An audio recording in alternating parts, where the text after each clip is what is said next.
सागर जाधव यांच्याकडे खोपोली शहर काँग्रेसच्या शहराध्यक्षपदाची धुरा।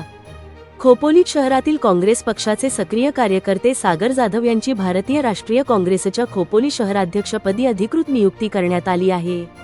त्यांच्या नियुक्तीमुळे काँग्रेस कार्यकर्त्यांमध्ये उत्साहाचे वातावरण निर्माण झाले असून शहरातील राजकीय वर्तुळातून त्यांच्यावर अभिनंदनाचा वर्षाव होत आहे। सामाजिक आणि राजकीय क्षेत्रात सातत्याने सक्रिय राहून जनसामान्यांच्या प्रश्नांसाठी काम करणाऱ्या सागर जाधव यांच्या कार्याची दखल घेत पक्षश्रेष्ठींनी त्यांच्यावर ही महत्त्वाची जबाबदारी सोपवली आहे। त्यांच्या निवडीमुळे खोपोली शहरातील काँग्रेस संघटनेला नवसंजीवनी मिळेल असा विश्वास कार्यकर्त्यांनी व्यक्त केला आहे। शहराध्यक्षपदाची जबाबदारी स्वीकारल्यानंतर सागर जाधव यांनी पक्ष नेतृत्वाचे आभार मानले। पक्षाने माझ्यावर दाखवलेला विश्वास सार्थ ठरवण्यासाठी मी पूर्ण क्षमतेने काम करेन। खोपोलीतील प्रत्येक नागरिकाच्या प्रश्नांसाठी आवाज उठवण्याबरोबरच युवकांना रोजगाराच्या संधी उपलब्ध करून देण्यासाठी विशेष प्रयत्न करणार आहे। शहरात काँग्रेस पक्षाची संघटनात्मक ताकद वाढवणे, नव्या कार्यकर्त्यांना पक्षाशी जोडणे तसेच विविध कारणांमुळे पक्षापासून दूर गेलेल्या कार्यकर्त्यांना पुन्हा पक्षात आणण्यासाठी प्रामाणिक प्रयत्न केले जातील, असे त्यांनी सांगितले। सागर जाधव यांच्या नियुक्तीचे खोपोली शहरातून स्वागत करण्यात येत असून विविध सामाजिक, राजकीय आणि व्यावसायिक क्षेत्रातील मान्यवरांनी त्यांचे अभिनंदन करत पुढील वाटचालीस शुभेच्छा दिल्या आहेत।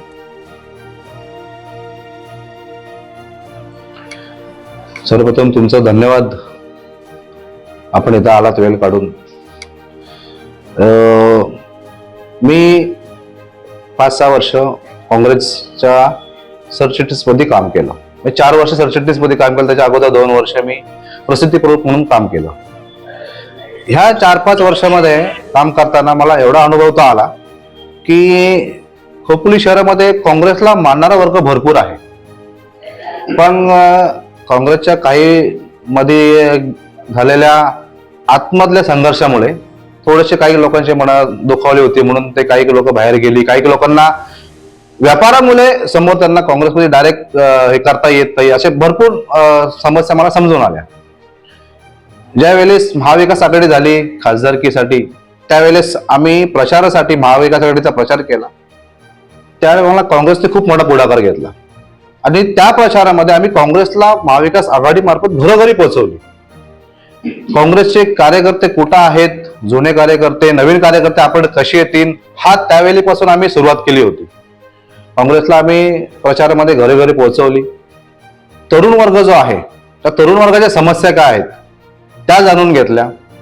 तसं मागे NUC आहे, हा काँग्रेसचा एक कॉलेजमधला एक वयोगटातला एक संघटना आहे। त्या संघटना कशी जॉईन करता येईल, युवा कसे वाढवता येतील आणि आपले जे जुने कार्यकर्ते कसे आहेत, ह्या सर्वांचा अभ्यास घेतला गेला। 6 वर्ष मी या सरचिटणीस पदावरती काम केलं, त्यामुळे मला इतका अनुभव तरी आला का बाबा आपल्याला काय करावं लागेल। आता जसं आम्ही मागच्या टायमाला एक डिजिटल मोहीम सुरू केली होती, काँग्रेसचं सदस्य अभियान सुरू केलं होतं।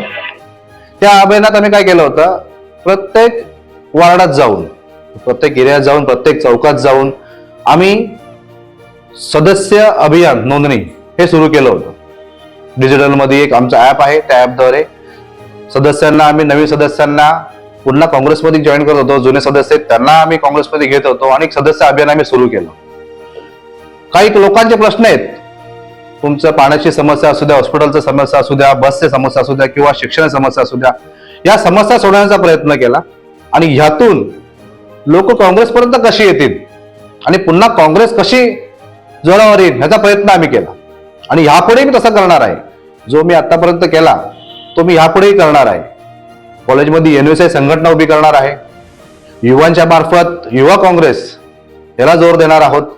जे युवा ज्यांना आता नोकरीची आवश्यकता आहे, ज्यांना शिक्षणामध्ये काय अडचणी येत आहेत, अशा युवकांना काँग्रेसमध्ये, काँग्रेसच्या मार्फत मदत करून त्यांना पक्षात कसं घेता येईल या संदर्भात विचार केला जाणार आहे।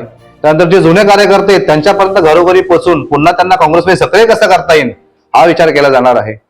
आणि याच्यासाठी आम्ही प्रत्येक घरोघरी, प्रत्येक एरियात एक काँग्रेसचं सदस्य अभियान सुरू करणार आहोत पुन्हा एकदा।